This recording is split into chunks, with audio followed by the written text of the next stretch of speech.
बिस्मिल्लाहिर्रहमानिर्रहीम अस्सलाम वालेकुम।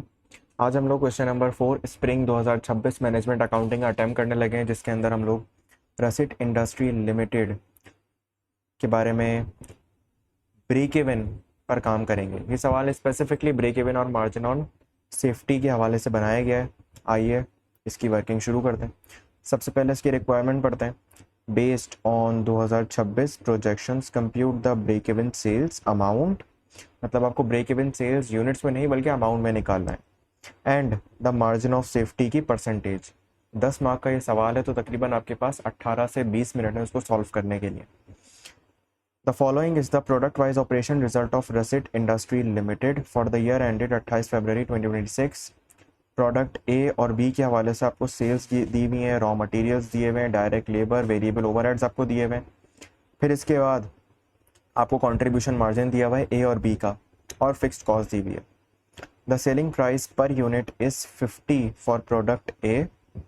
इस तरह की इंफॉर्मेशन को हमेशा हाईलाइट कर लेना चाहिए। एंड ₹40 फॉर प्रोडक्ट बी, ये आपको सेलिंग प्राइस गिवन है। फिर उसके अलावा each unit of product A requires 3 labour hours while each unit of product B requires 4 labour hours. Product A के लिए 3 घंटे चाहिए और प्रोडक्ट बी के लिए 4 घंटे चाहिए। RIL is preparing its budget for the year ended 28 February 2027 and the following projections have been made। अगले साल के बजट के लिए हमें कुछ इंफॉर्मेशन दी गई है। The selling price of product B will be increased by 15%. However, due to this price increase, sales volume of product B is expected to decrease by 5%. Product B की सेलिंग प्राइस के अंदर 15% से increment नज़र आ रहा है हमें, और इस इंक्रीज की वजह से हमारा सेल्स वॉल्यूम कितने से कम हो जाएगा? 5% से। Due to market competition the selling price of product A can be increase by only 2%। However the labour hours saved as a result of reduced production of product B will be fully utilised to manufacture additional units of product A. Sir, market competition की वजह से हमें product ए की sale price भी बढ़ा सकते हैं, कितने से? 2% से, और हमारा इसके नतीजे में वॉल्यूम भी कम नहीं होगा। क्यों? क्योंकि मार्केट में कंपटीशन बढ़ रहा है, हमारी प्रोडक्ट की डिमांड बढ़ी एक तरह से। हाउएवर जो लेबर आवर्स प्रोडक्ट बी के उसमें बचे हैं, अल्टीमेटली हम उन्हें भी इस्तेमाल कर सकते हैं यूनिट्स ऑफ प्रोडक्ट ए बनाने के लिए, और कमा सकते हैं बनाकर। The cost of raw material will increase by 2% for product A and 5% for product B. Labor wages will increase by 5%. Variable overheads and fixed costs are expected to increase by 10%. Sir, raw material की cost ए के लिए बढ़ेगी 2% से, B के लिए बढ़ेगी 5% से, और लेबर की वेजेस बढ़ेंगी आपके पास तकरीबन 5% से। फिर इसके अलावा आपके पास वेरिएबल ओवरहेड्स और फिक्स्ड कॉस्ट तकरीबन 10% से बढ़ रही होंगी। तो मुझे सबसे पहले क्या निकालना पड़ेगा? मुझे ये देखना पड़ेगा कि मेरे पास टोटल कंट्रीब्यूशन मार्जिन कितना बन रहा है अगले साल के बजट के लिए, और उसके साथ में फिक्स कॉस्ट निकाल लूँगा। और जब इन दोनों का इस्तेमाल करूँगा तो मैं अपने लिए कंट्रीब्यूशन और फिक्स कॉस्ट की मदद से ब्रेक इवन सेल्स भी निकाल सकता हूँ और मार्जिन ऑफ सेफ्टी भी निकाल सकता हूँ। लेकिन कंट्रीब्यूशन तक पहुँचने के लिए मुझे कंट्रीब्यूशन मार्जिन निकालना पड़ेगा और सेल्स का नंबर चाहिए होगा। कंट्रीब्यूशन तक जाने के लिए मुझे अल्टीमेटली सारी वेरिएबल कॉस्ट वगैरह को अकाउंट फॉर करना पड़ेगा, जो भी इंक्रीज डिक्रीज आ रहा है। तो आइए सवाल को शुरू करते हैं। सबसे पहले सेल्स।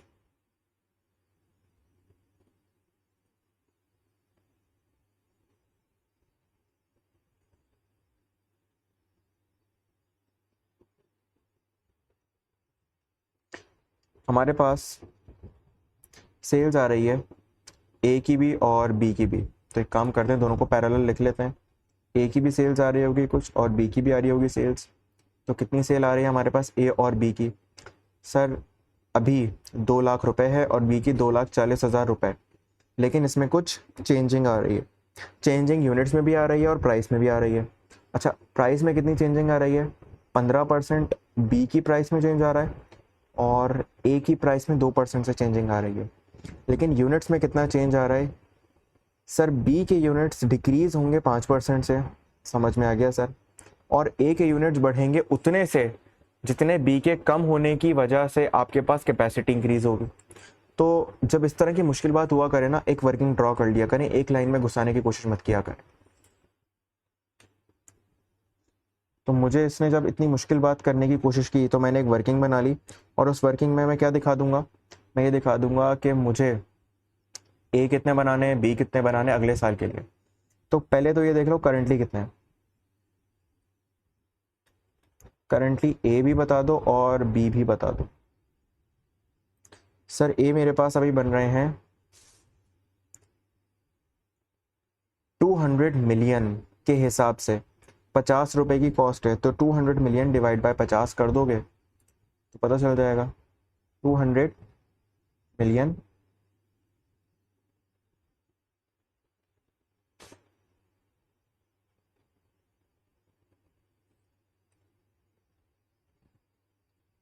मिलियन को डिवाइड कर दूंगा मैं 50 के साथ, तो मेरे पास आंसर आ जाएगा 4 मिलियन यूनिट्स। और 240 मिलियन को डिवाइड कर देंगे आप 40 से, 240 मिलियन को डिवाइड कर दूंगा 40 से,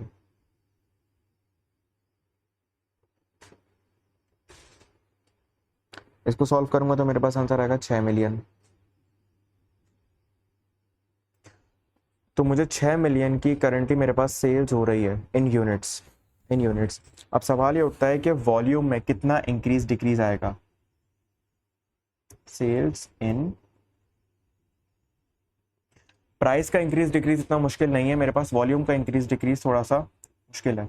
तो आइए देख लेते हैं कि चेंज कितना आ रहा है। देखो चेंज के हवाले से उसने मुझे कहा है, आसान बात पहले करते हैं, बी कितने से डिक्रीज करेगा, 5% से। चलो बी का 5% निकाल लो, 5% ऑफ 6 मिलियन, तो पहले इसको डिक्रीज कर दो, तकरीबन 3 लाख यूनिट्स मेरे पास इसके डिक्रीज हो जाएंगे। ए के लिए क्या बात बोल रहा है, ए के लिए बोल रहा है कि बी से जो टाइम बचे वो तुम ए पे लगा देना और तुम कमा लोगे, टेंशन की बात नहीं है। तो बी के 3 लाख यूनिट्स बच रहे हैं। अब मैं ए के 3 लाख यूनिट्स थोड़ी बना सकता हूँ, क्योंकि दोनों के बनने में टाइम अलग अलग लग रहा होगा। तो यहाँ पर जो मेरे पास लिमिटिंग फैक्टर आ रहा है, देखो इसका मतलब अगर ये सवाल ब्रेक इवन से आए तो कहीं ये मतलब नहीं है इस बात का कि यहाँ पर वो लिमिटिंग फैक्टर का जिक्र नहीं कर सकता। आई कैप का एग्जामिनर है, कुछ भी कर सकता है। तो मुझे यहाँ पर अब ढूंढना पड़ेगा कि कितने लेबर आवर्स बी के लिए रिक्वायर्ड थे, तो उसकी बेसिस पर मैं निकालूंगा कि लेबर आवर्स कितने बच रहे हैं, और फिर मैं ये देख लूंगा कि मेरे पास ए के कितने लेबर आवर्स कंज्यूम हो रहे होते हैं, तो मुझे ए के यूनिट्स पता चल जाएंगे। सर ए के लिए 3 घंटे की ज़रूरत पड़ती है और बी के लिए आपको 4 घंटे की ज़रूरत पड़ती है। ओके, तो मेरे पास जो 3 लाख यूनिट्स बचे हैं, ज़रा वर्किंग ध्यान से देखिएगा, जो 3 लाख यूनिट्स बचे हैं मेरे पास, ये 3 लाख यूनिट्स बेसिकली 3 घंटों के हिसाब से या 4 घंटों के हिसाब से, ये हैं 3 घंटों के हिसाब से, क्योंकि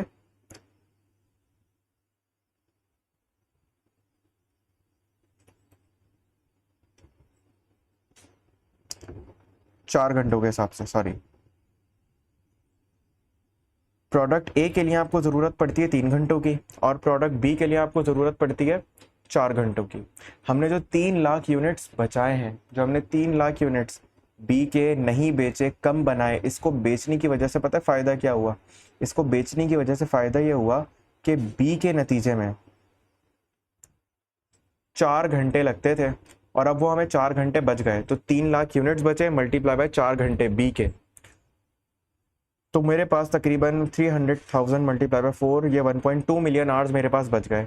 1.2 मिलियन आवर्स में मैं कितने ए के यूनिट्स बना सकता हूँ? सर एक यूनिट बनने में 3 घंटे लगते हैं, तो 3 lakh multiply by 4 divide by 3 जब आप करेंगे तो तकरीबन 4 लाख आपके पास आंसर आएगा।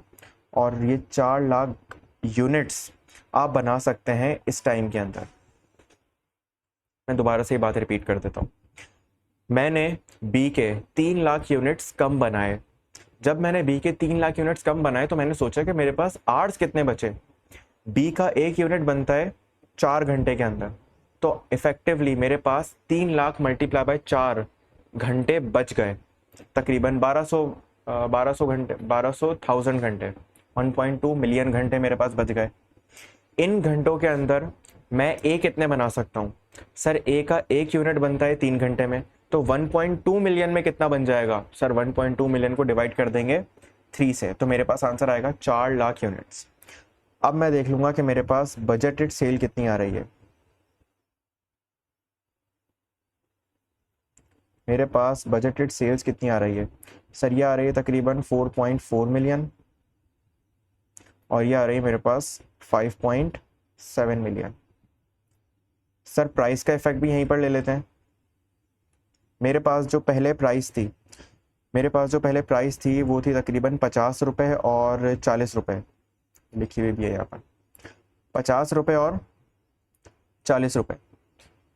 मुझे क्या करने की ज़रूरत है सर? मुझे ये 50 रुपये को क्या करना है? इंक्रीज करना है।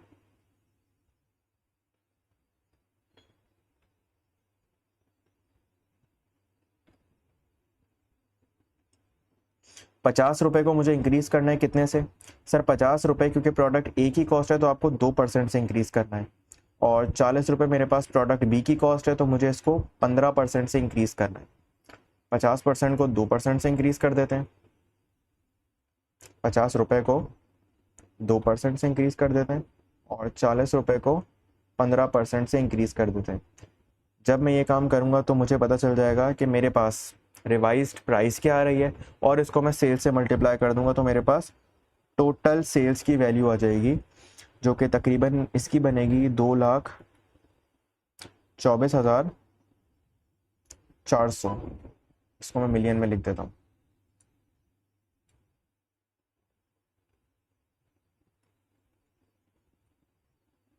$224.4 मिलियन, और यहाँ पर मैं जब कैलकुलेट करूंगा तो मेरे पास आंसर आएगा 262.2 मिलियन। 262.2 मिलियन ये है मेरे पास सेल्स इन रुपीस मिलियन। चलें इस सेल्स वैल्यू को ऊपर पुट कर देते हैं। 224.4 रुपीस इन मिलियन कर लेते हैं वर्किंग, और यहां पर करता हूं तो 262.2 कहाँ से आई सर? वर्किंग नंबर 1 देख लीजिएगा जिसको समझ रहा है।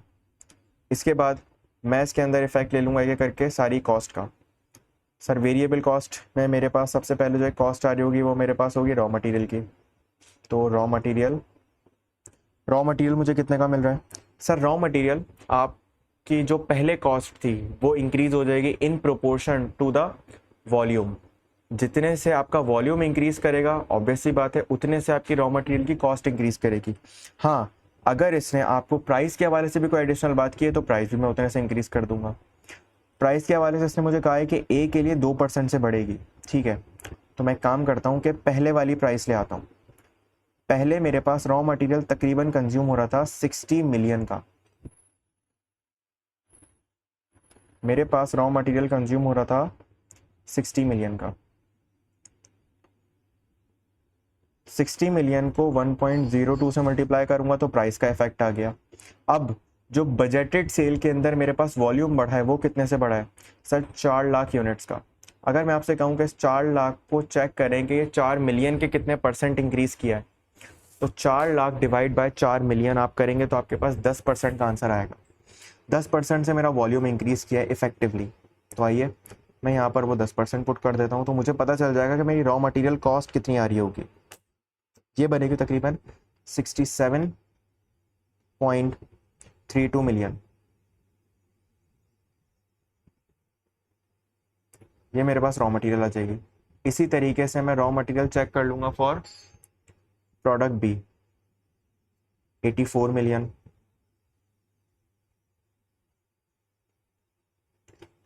सर ये प्राइस इंक्रीज कर रही है 5% से, प्रोडक्ट बी की 5% से प्राइस इंक्रीज कर रही है रॉ मटेरियल की। अब मुझे ये चेक करना है कि मेरे पास वॉल्यूम कितने से इंक्रीज कर रहा है बी का। सर मेरे पास बी का वॉल्यूम इंक्रीज नहीं बल्कि डिक्रीज कर रहा है 3 लाख से। तो अगर मैं चेक करूं 6 मिलियन का 3 लाख कितना बनता है? 5% से वॉल्यूम डिक्रीज कर रहा है, तो इसको मल्टीप्लाई कर देंगे आप 0.95 से। फिर मेरे पास आंसर आ रहा होगा 83.79।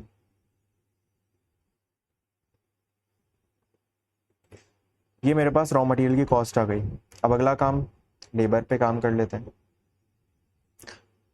सर लेबर कॉस्ट, सर काम वही रहेगा, अभी जितनी कॉस्ट है उसमें प्राइस का इफेक्ट ले लीजिएगा और वॉल्यूम का इफेक्ट ले लीजिएगा। सर अभी मेरे पास लेबर की कॉस्ट आ रही है 36 मिलियन। ओके, तो क्या इसने मुझे कहा है कि प्राइस में इंक्रीज आएगा लेबर की?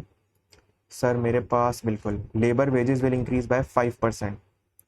तो 36 मिलियन को मैं इंक्रीज कर दूंगा पहले तो 5% से। 36 मिलियन को इंक्रीज कर देंगे हम लोग 5% से, और इसके साथ साथ इसमें जो वॉल्यूम का इफेक्ट है 10% का, एक ही बात कर रहा हूँ। पहले बी के लिए भी कर लेते हैं अब ये काम। 50.4 मिलियन की मेरे पास लेबर कॉस्ट है, 50.4 मिलियन की, और ये इंक्रीज कर रही है वही 5% से प्राइस, लेकिन वॉल्यूम की वजह से डिक्रीज आ रहा है 5%। लेबर कॉस्ट निकालने कितनी बनती है, इसकी वर्किंग करते हैं तो 41.58, और बी के लिए चेक करता हूँ तो 50.274। ये है मेरे पास लेबर कॉस्ट। इसके बाद अब ओवरहेड निकाल लेते हैं।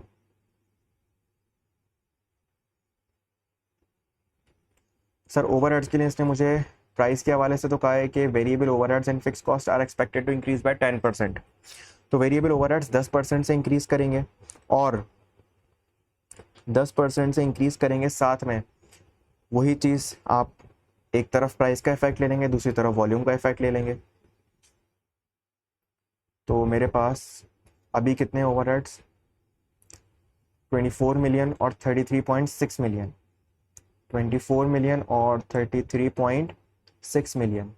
इसको मैं 10% से प्राइस भी बढ़ा दूंगा और 10% से वॉल्यूम बढ़ा दूंगा। इसकी 10% से प्राइस बढ़ा दूंगा और वॉल्यूम 5% से कम कर दूंगा। वही चीज़ मैं दोबारा कर रहा हूँ, सेम।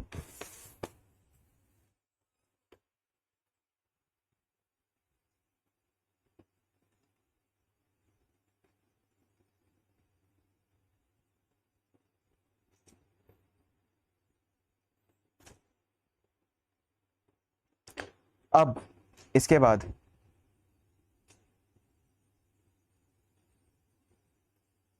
ये सारे काम करने के बाद मुझे अब ये देखना है कि मेरे पास ओवरहेड्स की अमाउंट क्या बन रहे हैं। ओवरहेड्स का अमाउंट मेरे पास आ रहा है 29.04,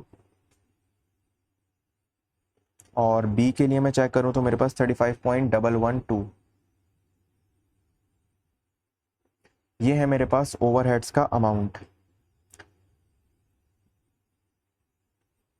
जब मैं इन दोनों को माइनस करवा दूंगा, ए में से उसके सारी वेरिएबल कॉस्ट और बी में से उसके सारी वेरिएबल कॉस्ट, तो मेरे पास कंट्रीब्यूशन मार्जिन आ जाएगा, वो भी बजटेड। बजटेड कंट्रीब्यूशन मार्जिन कितना आ रहा है सर, 86.46 मिलियन और 93.024। ये है मेरे पास कंट्रीब्यूशन मार्जिन दोनों का, ए का भी और बी का भी। अब क्योंकि मुझे यहाँ पर दोनों का साथ बात करनी है, तो मुझे ए और बी की सेल्स भी निकालनी पड़ेगी और ए और बी का कंट्रीब्यूशन मार्जिन भी निकालना पड़ेगा, सम। तो यहीं पर कर लेते हैं इनका सम। सर ए और बी की जब मैं सेल्स का सम करूंगा तो ये बनेंगे तकरीबन 486.6 मिलियन, और टोटल इनके कंट्रीब्यूशन का जब हम सम करेंगे तो हमारे पास आंसर आ रहा होगा 179.49 मिलियन। 48 कर लें, 179.48 मिलियन। ये मेरे पास कंट्रीब्यूशन का सम आ रहा होगा। तो मैं कंट्रीब्यूशन मार्जिन परसेंटेज निकाल लेता हूँ। कंट्रीब्यूशन मार्जिन इन परसेंटेज किस तरीके से सर, 179.48 को डिवाइड कर देंगे हम, जो इनकी सेल है बजटेड 486.6। कंट्रीब्यूशन मार्जिन आ रहा है मेरे पास 36.89%। अब मुझे अगर ये देखना है कि मेरे पास ब्रेक इवन सेल्स कितनी है इन यूनिट्स, तो मुझे फिक्स कॉस्ट निकालनी पड़ेगी। फिक्स्ड कॉस्ट मेरे पास कितनी आ रही है सर? फिक्स्ड कॉस्ट उसने कहा था कि जितनी पहले थी उसका 10% इंक्रीज़ कर लीजिएगा। पहले थी आपके पास 32 मिलियन और 36 मिलियन, इनको प्लस करें और इनका 10% बढ़ा लें, क्योंकि फ़िक्स कॉस्ट में कोई एडिशनल इंक्रीज़ नहीं आया। अगर मुझे सवाल कहता कि फ़िक्स कॉस्ट में कोई इंक्रीज़ आने वाला है तो मैं उसका इफेक्ट भी ले लेता। और 10% क्यों बढ़ाया मैंने? आखिरी लाइन में उसने मुझे लिख के दिया था कि variable overheads and fixed cost are expected to increase by 10%। ये सब कुछ करने के बाद मेरे पास 74.8 मिलियन की फिक्स्ड कॉस्ट आ रही है।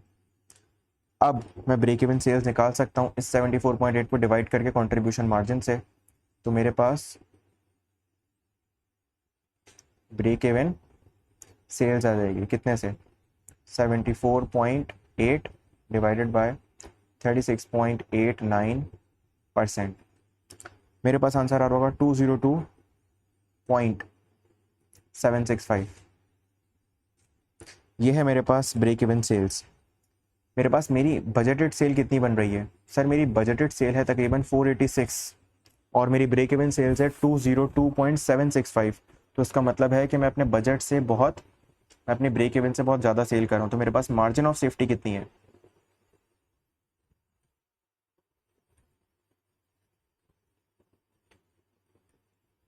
सर 486.6 मिलियन की आप सेल कर रहे हैं, माइनस 202.765 आपकी ब्रेक इवन है। और अगर मैं पूछूं कि आप अपने बजटेड से कितना नीचे गिर जाएंगे, कितना परसेंट नीचे गिर जाएंगे कि आप सेफ रहेंगे फिर भी ब्रेक इवन पर, तो वो है आपके पास मार्जिन ऑफ सेफ्टी। इसका आंसर मैं निकालता हूँ तो मेरे पास आ रहा है तकरीबन 58.35%। 58.35%।